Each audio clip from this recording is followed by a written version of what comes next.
Genesis 30. When Rachel saw that she bore Jacob no children, Rachel envied her sister. She said to Jacob, "Give me children, or else I will die." Jacob's anger burned against Rachel, and he said, "Am I in God's place, who has withheld from you the fruit of the womb?" She said, "Behold, my maid Bilhah, go into her, that she may bear on my knees, and I also may obtain children by her." She gave him Bilhah her servant as wife, and Jacob went into her. Bilhah conceived, and bore Jacob a son. Rachel said, "God has judged me, and has also heard my voice, and has given me a son." Therefore she called his name Dan. Bilhah, Rachel's servant, conceived again, and bore Jacob a second son. Rachel said, "I have wrestled with my sister with mighty wrestlings, and have prevailed." She named him Naphtali. When Leah saw that she had finished bearing, she took Zilpah, her servant, and gave her to Jacob as a wife. Zilpah, Leah's servant, bore Jacob a son. Leah said, "How fortunate!" She named him Gad. Zilpah, Leah's servant, bore Jacob a second son. Leah said, "Happy am I, for the daughters will call me happy." She named him Asher. Reuben went in the days of wheat harvest, and found mandrakes in the field, and brought them to his mother Leah. Then Rachel said to Leah, "Please give me some of your son's mandrakes." Leah said to her, "Is it a small matter that you have taken away my husband? Would you take away my son's mandrakes also?" Rachel said, "Therefore he will lie with you tonight for your son's mandrakes." Jacob came from the field in the evening, and Leah went out to meet him, and said, "You must come in to me, for I have surely hired you with my son's mandrakes." He lay with her that night. God listened to Leah, and she conceived, and bore Jacob a fifth son. Leah said, "God has given me my hire, because I gave my servant to my husband." She named him Issachar. Leah conceived again, and bore a sixth son to Jacob. Leah said, "God has endowed me with a good dowry. Now my husband will live with me, because I have borne him 6 sons.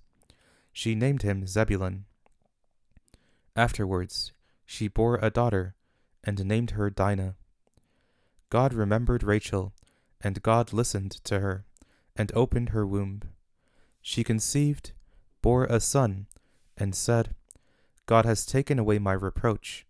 She named him Joseph, saying, "May Yahweh add another son to me."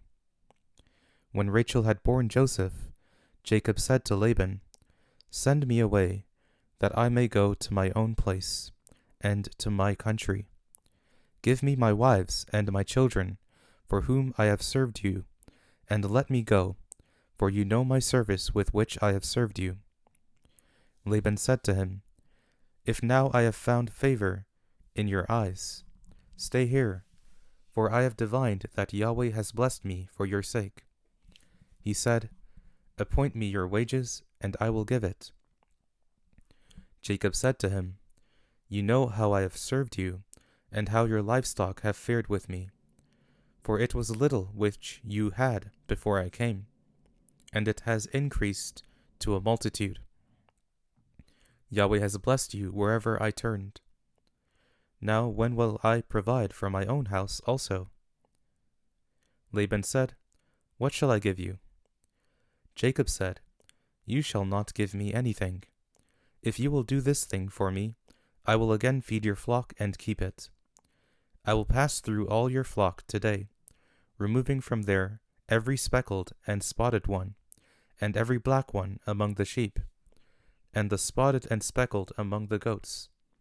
This will be my hire.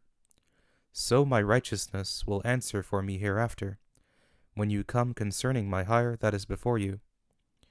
Every one that is not speckled and spotted among the goats, and black among the sheep, that might be with me, will be considered stolen." Laban said, Behold, let it be according to your word.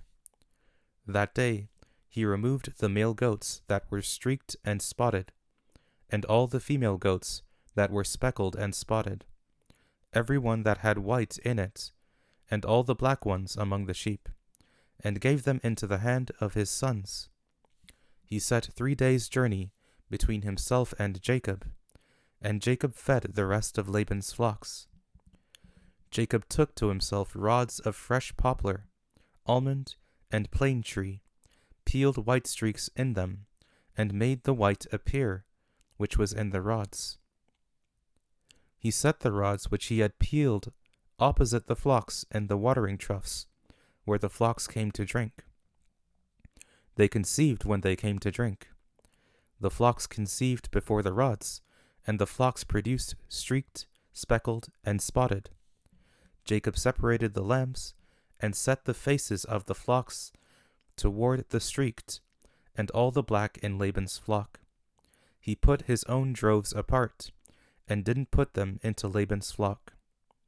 Whenever the stronger of the flock conceived, Jacob laid the rods in front of the eyes of the flock in the watering troughs, that they might conceive among the rods.